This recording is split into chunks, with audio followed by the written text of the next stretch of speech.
Ce magnifique scarabée en verre découvert dans la tombe de Toutankhamon a-t-il été créé par une force surnaturelle?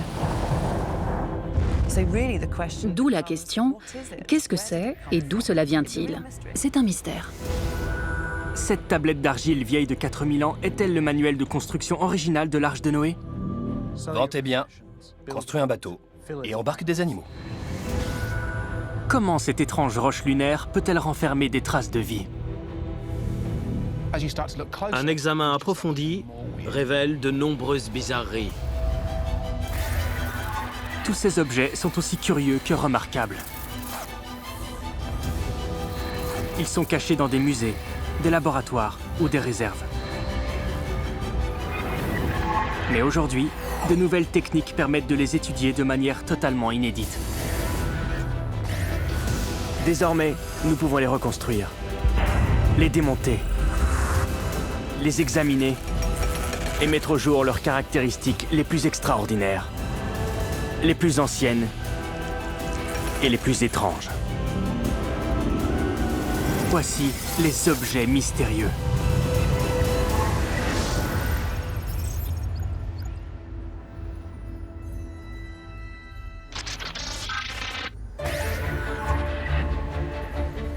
Le grand musée égyptien à Gizeh abrite un des plus grands trésors des pharaons. Le pectoral de Toutankhamon. Ce bijou somptueux, placé entre les bandelettes du linceul de la momie, avait pour fonction de protéger l'enfant roi tout au long de son voyage vers l'au-delà. C'est un objet d'une beauté extraordinaire. Aujourd'hui, des technologies de pointe ont permis de résoudre une énigme vieille d'un siècle.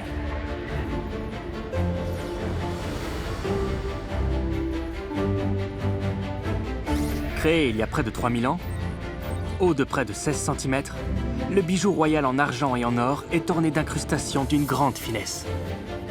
Ce pectoral a une signification très importante. Il est gravé de nombreux hiéroglyphes et incrusté de pierres précieuses. Au centre du bijou se trouve un objet fascinant et mystérieux. L'élément central du pectoral est un scarabée aux ailes de faucon, qui représente le dieu soleil Ré. Le scarabée est sculpté d'une seule pièce dans un morceau de verre très curieux. De couleur jaune-vert, complètement transparent, il est absolument parfait. Trop parfait. Nulle part ailleurs, on a retrouvé un objet en verre aussi ancien d'une telle perfection.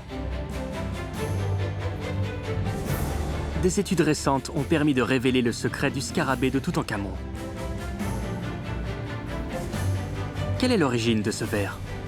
Comment s'est-il formé? Et pourquoi ce scarabée est-il unique?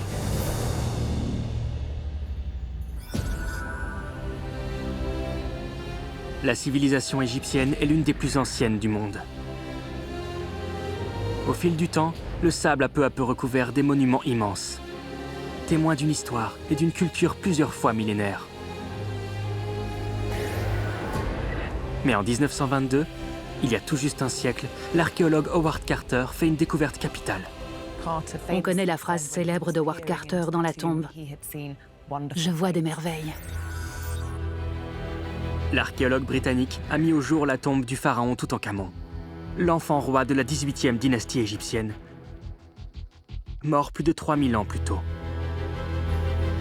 Sa tombe contient des trésors incroyables. Il y avait environ 5000 objets dans la tombe. C'était absolument historique. Des statues, de l'or, des bijoux, des chariots, des statues d'animaux, et bien sûr, le sarcophage et le masque de Toutankhamon, célèbres dans le monde entier. C'est l'une des découvertes les plus importantes de l'histoire de l'archéologie. Au milieu de toutes ces merveilles, Howard Carter trouve un objet exceptionnel. Le pectoral de Toutankhamon. Au centre du bijou, un scarabée taillé dans un matériau que les spécialistes de l'Égypte antique n'ont jamais vu. Le scarabée a une portée symbolique énorme pour les Égyptiens de l'Antiquité. Il représente entre autres l'idée de devenir, de transformation, parce qu'il symbolise la renaissance du soleil. C'est pour cela qu'il est associé à la régénération et à la renaissance.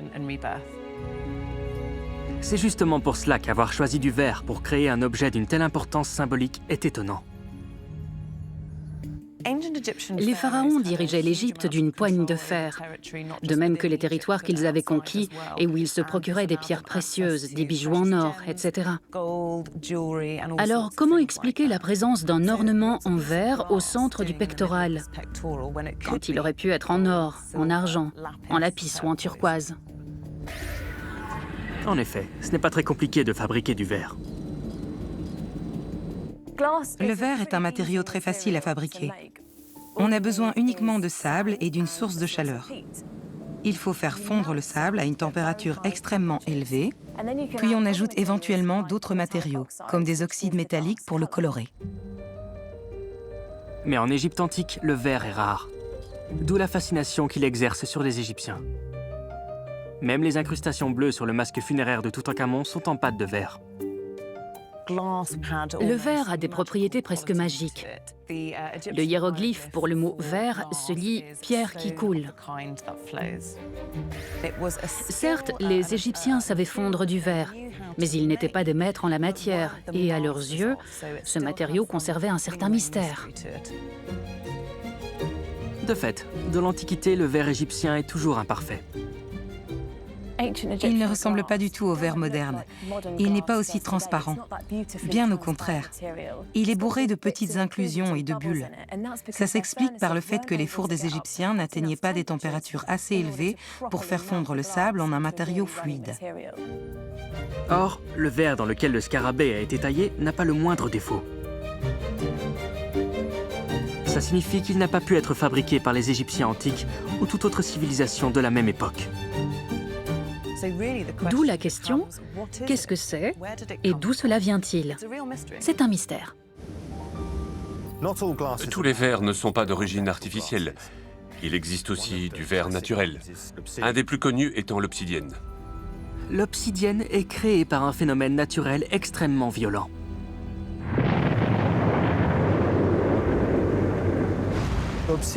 Lors d'une éruption volcanique, l'obsidienne se forme dans des coulées de lave très riches en silice, qui refroidit rapidement et n'a pas le temps de cristalliser.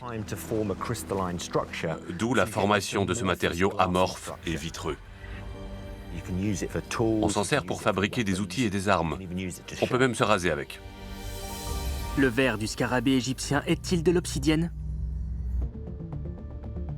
Une des grandes propriétés de l'obsidienne est sa couleur d'un noir profond et brillant. Elle n'est pas composée uniquement d'oxyde de silicium et d'oxygène. Elle contient aussi des petites impuretés, voire des petits cristaux d'oxyde de fer. C'est ce qui lui donne son opacité. Or, ce n'est pas le cas du scarabée pectoral.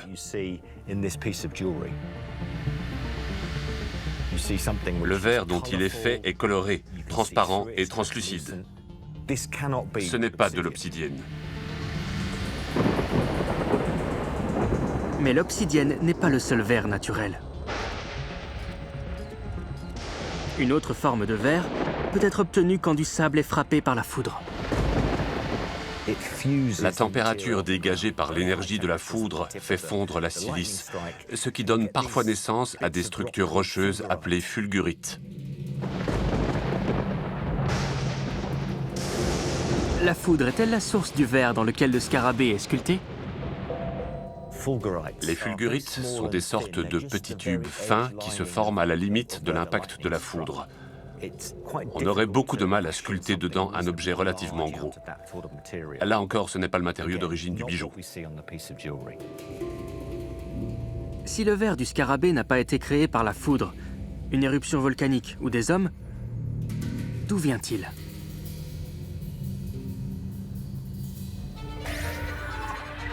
Les archéologues se sont interrogés pendant des années, jusqu'à ce qu'une expédition dans le plus grand désert de la planète, le Sahara, fournisse un premier élément de réponse.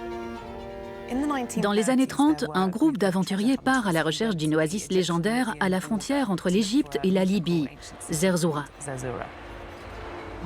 Un des membres de l'expédition est un arpenteur et géomètre britannique, Patrick Clayton. Un jour, il entend quelque chose craquer sous les roues de son véhicule. Il s'aperçoit avec surprise que le sol est jonché de morceaux de verre transparents d'un jaune vert clair. Il en rapporte plusieurs fragments au musée d'histoire naturelle à Londres. Mais les spécialistes ignorent ce que c'est.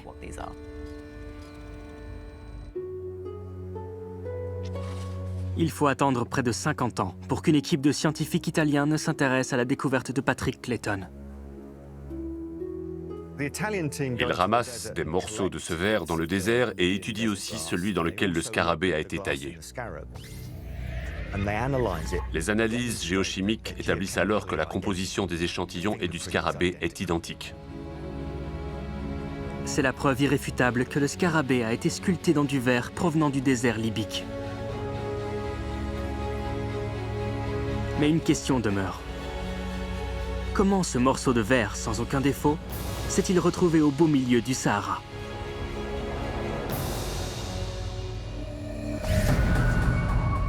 La réponse se trouve peut-être à plus de 12 000 km de l'Égypte, dans le Jornada del Muerto, une zone désertique du Nouveau-Mexique. Là-bas, des fragments de verre dessinent sur le sable un cercle de 300 mètres de diamètre. Un cercle tellement parfait qu'il semble artificiel. D'ailleurs, il l'est.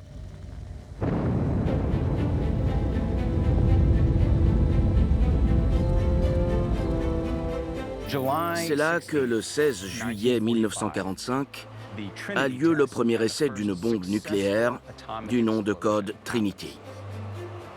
C'était l'aboutissement du projet Manhattan. Il fallait vérifier si ça fonctionnait. Les scientifiques ont fait exploser la bombe perchée au sommet d'une plateforme dans le désert. La boule de feu qui déchire le ciel atteint une température 3 fois plus élevée que celle à la surface du Soleil. Tandis qu'un immense nuage en forme de champignon s'élève à plus de 10 km d'altitude. Le monde ne sera plus jamais le même.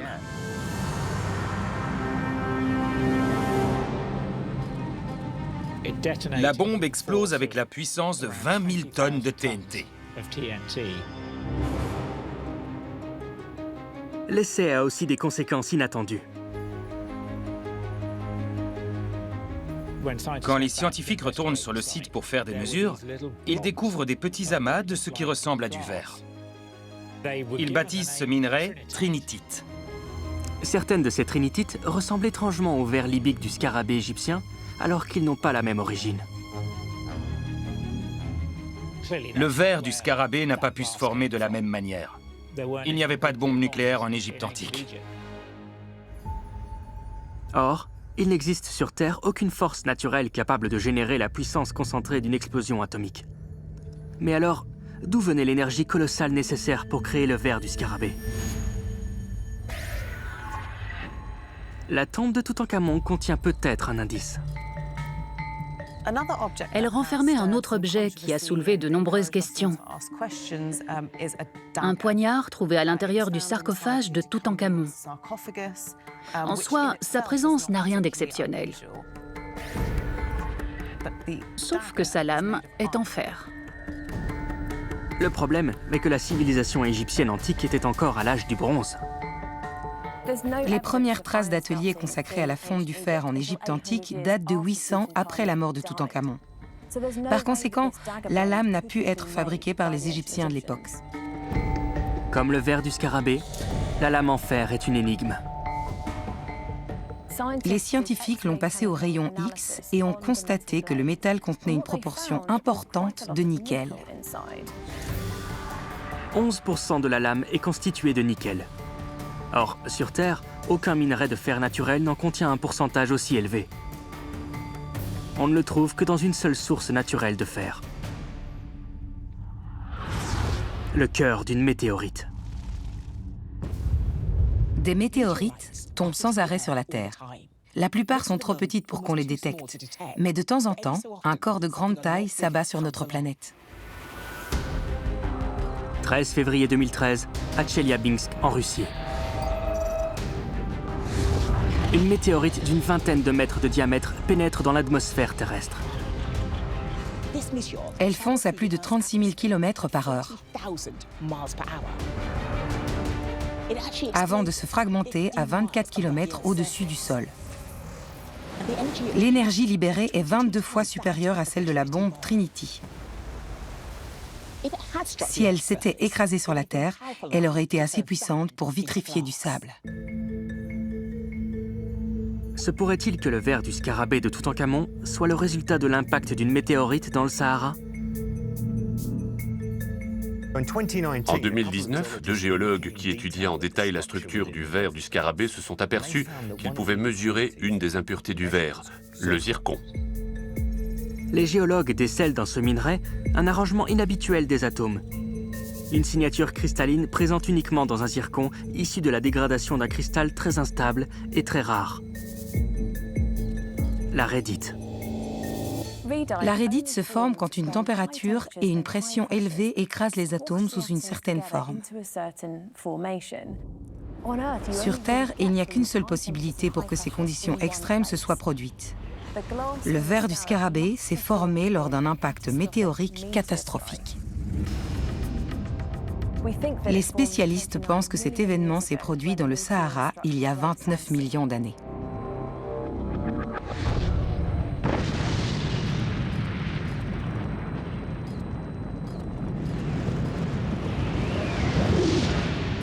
Reste une dernière énigme à résoudre. Si le ver du scarabée s'est formé lors d'une collision avec une météorite, où est le cratère d'impact?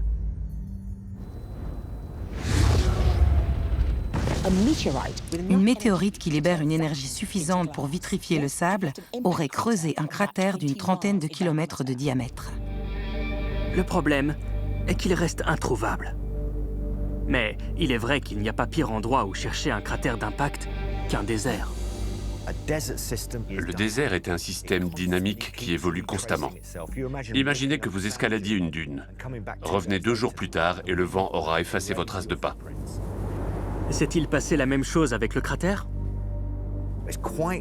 Il est tout à fait possible qu'il soit enfoui sous le sable du Sahara, mais on ne l'a pas encore trouvé.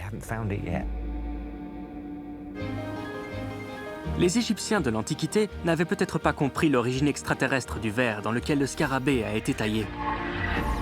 Mais ils savaient manifestement qu'il était exceptionnel.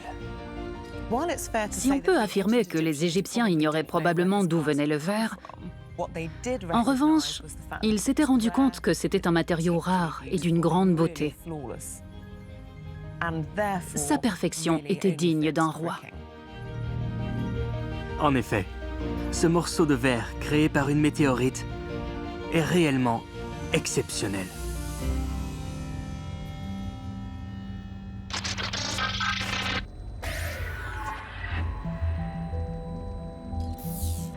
Œuvre de l'une des plus anciennes civilisations humaines, plus de 100 000 tablettes d'argile mésopotamienne ont été mises au jour au Moyen-Orient.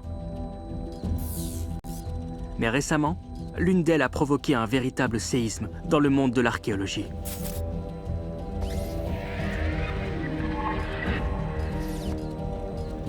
Cette petite tablette mesure un peu plus de 11 cm de haut sur 6 cm et demi de large. Vieille de 4000 ans, elle est recouverte de signes qui constituent une des toutes premières formes d'écriture de l'humanité, le cunéiforme. La tablette comporte une 60aine de lignes d'écriture très serrées. La traduction du texte en 2009 révèle qu'il s'agit d'une sorte de manuel de construction complètement déroutant. Cette tablette est un guide de fabrication pour un bateau de grande taille. Environ 70 mètres de large. Elle explique aussi la fonction du bateau. Dans le texte, un dieu s'adresse à un homme et lui donne des instructions pour sauver sa famille et ses troupeaux. Ça rappelle quelque chose. Mais il y a un problème de taille. La tablette a été écrite 1000 ans avant l'Ancien Testament et l'histoire du déluge. Alors, comment est-ce possible? Les signes cunéiformes gravés sur la tablette relatent un récit fabuleux. Le texte gravé sur la tablette de l'arche est un message du dieu Enki à un homme du nom d'Atrahasis. Vends tes biens, construis un bateau, embarque des animaux. Les instructions du dieu sont remarquablement détaillées.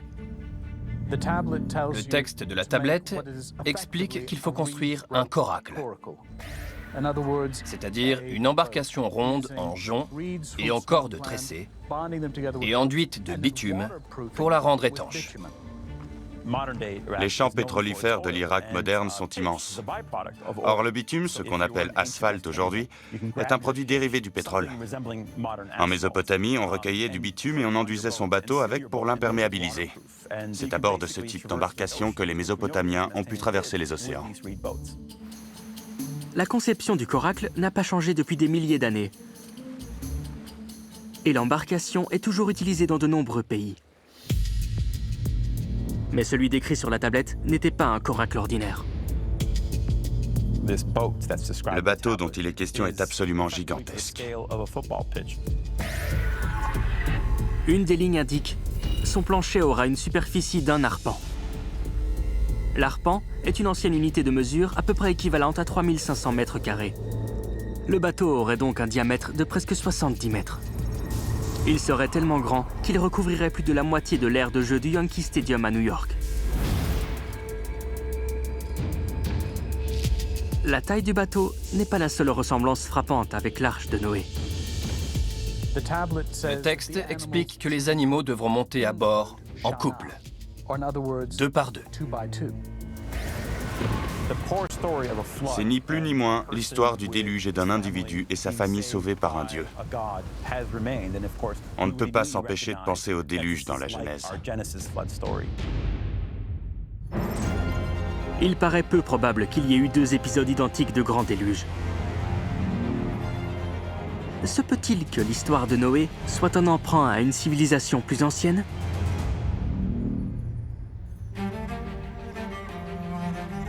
Le texte de la tablette a été écrit en akkadien, une langue ancienne parlée en Mésopotamie. La Mésopotamie recouvrait l'Irak moderne, une partie du sud de la Turquie, une petite partie de l'ouest de l'Iran et l'est de la Syrie. La région de Mésopotamie qui s'étend le long de l'Euphrate est considérée comme le berceau de la civilisation. Les Mésopotamiens sont à l'origine de très nombreuses innovations. Les premiers canaux, les réseaux d'irrigation, les premières lois, les premiers systèmes de gouvernement, etc. Une de leurs innovations majeures est l'invention de l'écriture. L'apparition de l'écriture est liée à la naissance des premières cités-États et à la circulation de marchandises destinées à nourrir les populations et à leur fournir ce qui est nécessaire à leur survie et leur essor. Au début, le cunéiforme permet de garder une trace des marchandises et de tenir une comptabilité. Si je demande à quelqu'un de me mettre de côté une certaine quantité de céréales, c'est utile de pouvoir le prouver. On ne peut en déduire qu'une seule chose. L'écriture a été inventée par des comptables. Vers le 3e millénaire avant Jésus-Christ, le cunéiforme est devenu l'écriture sophistiquée qu'on trouve sur les tablettes relatant le mythe de l'arche.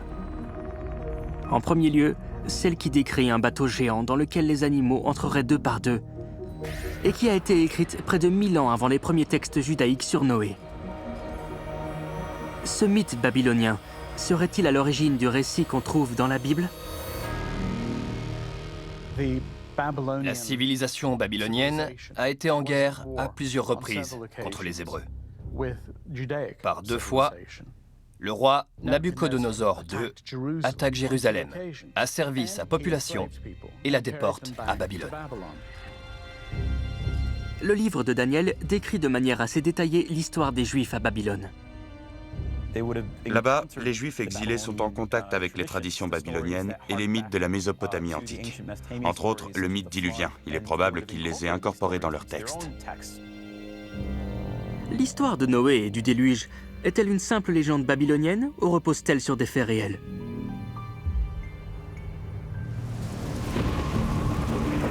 Le déluge est un thème étonnamment récurrent dans les textes cunéiformes.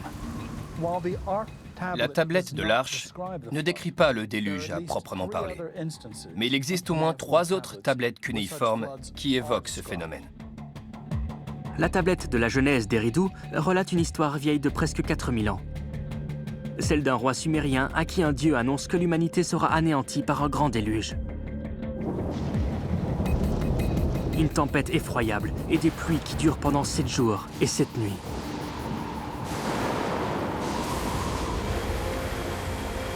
D'après plusieurs théories récentes, l'explication de ces récits pourrait être une crue brutale de la mer Noire.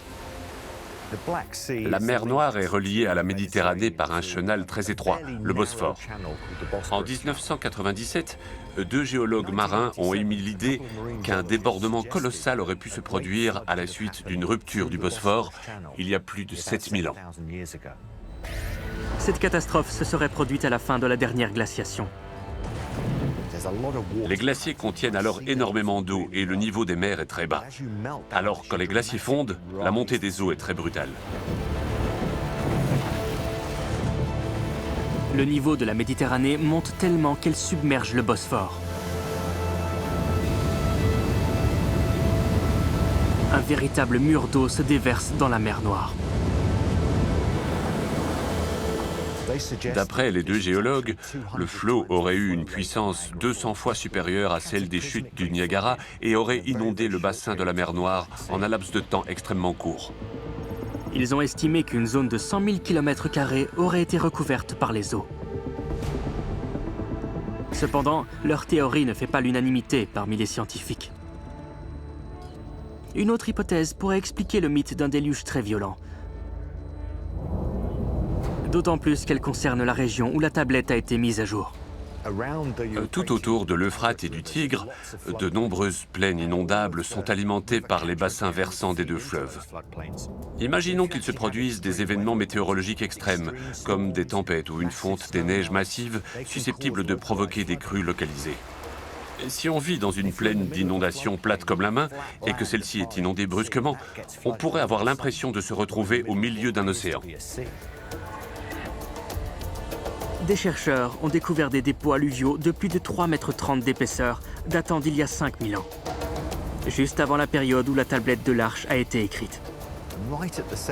Pile au centre de cette vaste zone de dépôts alluviaux se trouve Choropac, la ville citée dans tous les récits mésopotamiens qui évoquent un personnage comparable à Noé. Nous savons désormais que l'existence d'un épisode diluvien n'est pas hypothétique. Mais malgré les instructions techniques détaillées qui figurent sur la tablette de l'Arche, il est impossible de savoir si le bateau géant a réellement été construit. À moins que la réponse que nous cherchons ne soit sur une tablette qui ait déjà été retrouvée.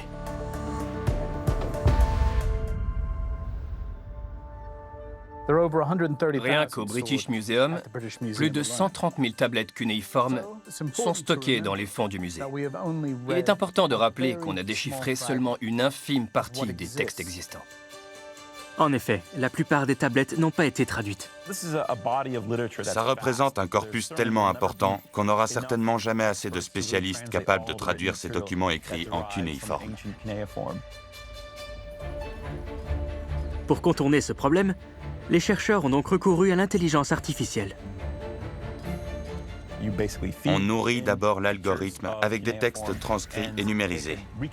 Ensuite, l'IA peut les traduire en lisant directement les signes, mais aussi en devinant ceux qui manquent, car souvent, les tablettes sont cassées.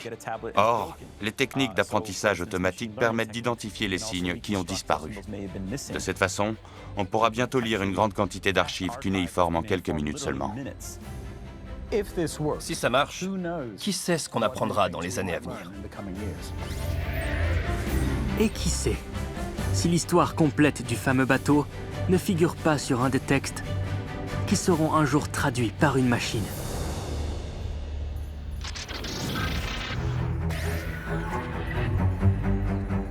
Exposé dans un musée en Europe, ce petit caillou a été assuré autrefois pour un demi-million de dollars. Pourquoi? Parce qu'il vient de la Lune. Enfin, on le croyait.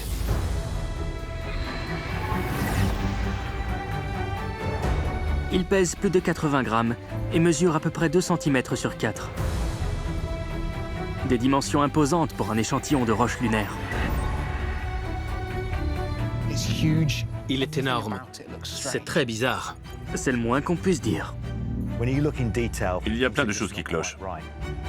Les scientifiques qui l'étudient sont perplexes.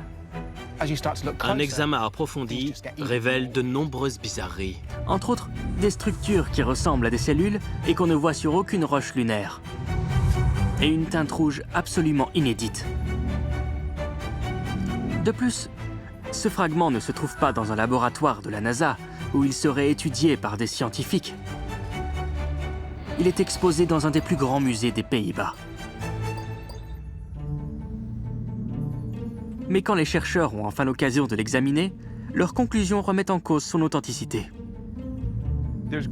Quand on tombe sur un soi-disant morceau de roche lunaire, on a généralement de bonnes raisons de penser qu'il y a anguille sur roche. Des recherches récentes nous ont amenés à revoir ce qu'est réellement une roche lunaire. Pour commencer, comment ce fragment de lune a-t-il atterri dans un musée néerlandais? On sait au moins comment la majeure partie des roches lunaires sont arrivées sur Terre. Grâce aux missions Apollo.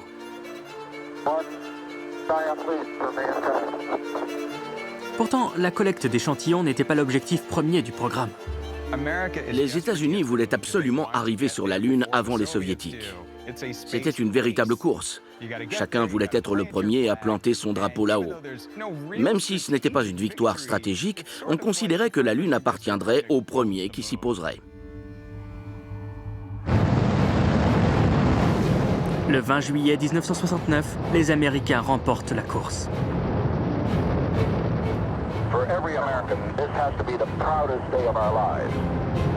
La NASA veut que le monde entier le sache. Son programme à 25 milliards de dollars ne lui a pas seulement rapporté une victoire sur les Soviétiques. Il avait aussi une portée scientifique. Neil Armstrong et Buzz Aldrin ont passé 21 heures sur la Lune. Dans ce laps de temps, ils ont fait un certain nombre de choses, comme planter le drapeau américain. Plus important, ils ont collecté des échantillons de roches lunaires. À leur retour, les chercheurs se pressent pour étudier ces échantillons afin de pouvoir répondre à des questions fondamentales. Entre autres, de quoi la Lune est-elle faite et comment s'est-elle formée? C'est la première bizarrerie de la roche néerlandaise. Si les échantillons ont une telle importance sur le plan scientifique, que fait ce fragment dans un musée?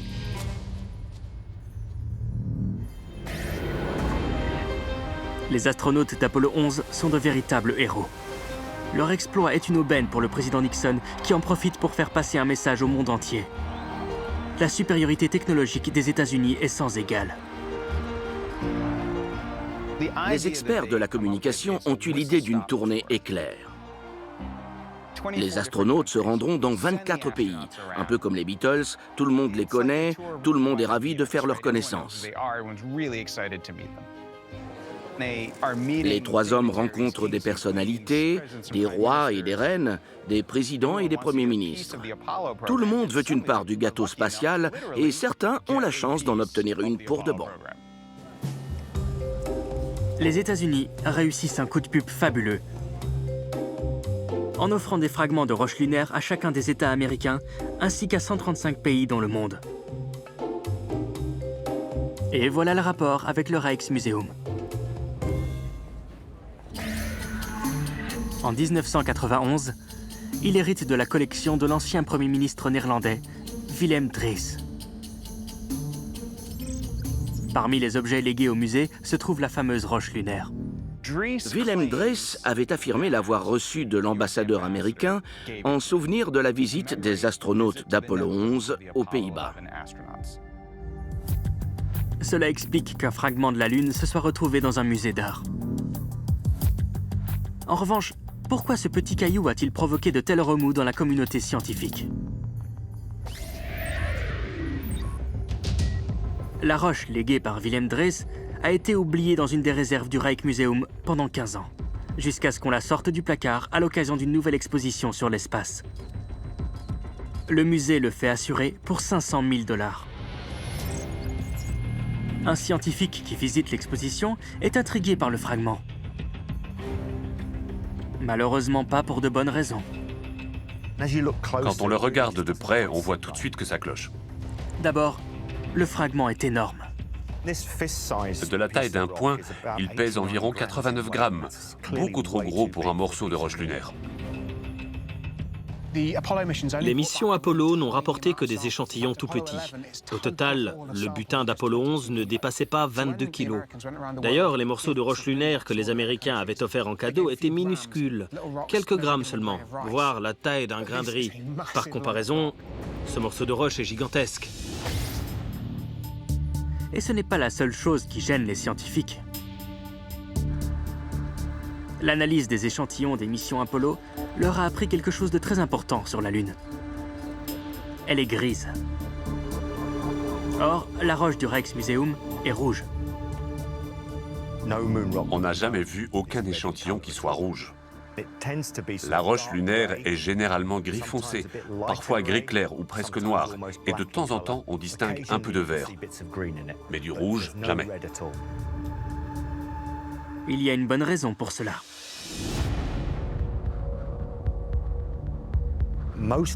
Sur Terre, la plupart des roches contiennent une bonne quantité de fer qui réagit avec l'atmosphère et l'eau en rouillant. C'est impossible sur la Lune parce que son atmosphère est extrêmement ténue et qu'il y a très peu d'eau. Rien qui suffise à faire rouiller les particules de fer qui s'y trouvent.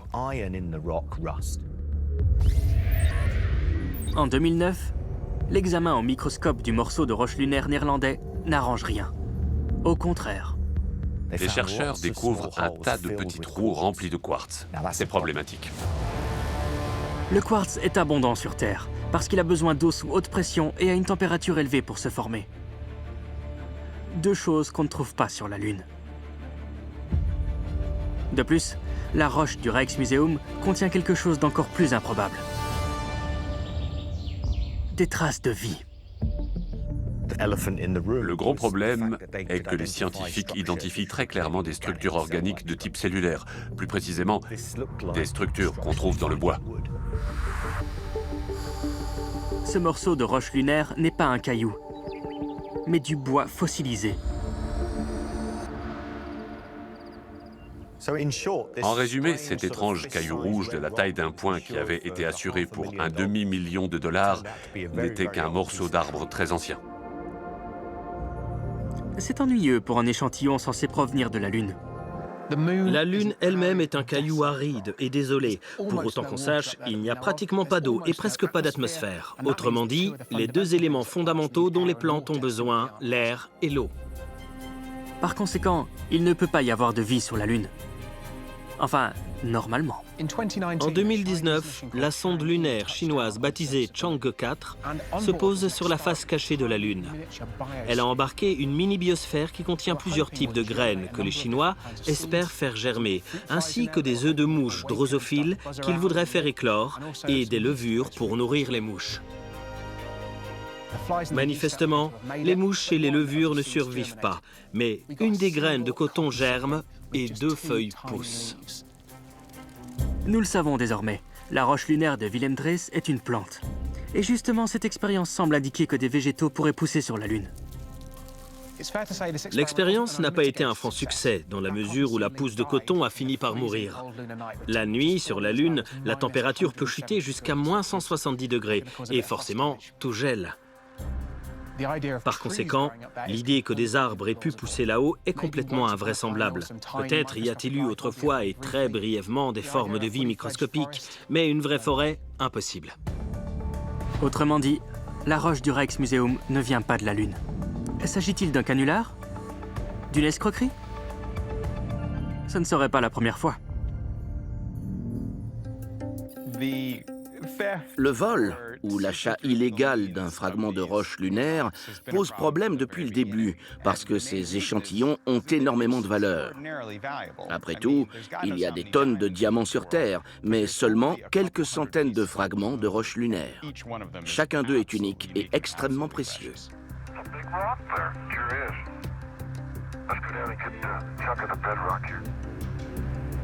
Au cours des 60 dernières années, une partie des roches offertes a été volée et vendue. Leur valeur n'a pas cessé d'augmenter. C'est ainsi qu'en 1998, les douanes américaines ont saisi celles qui avaient été offertes au Honduras, puis volées. De la taille d'un ongle, elle aurait dû atteindre le prix de 5 millions de dollars.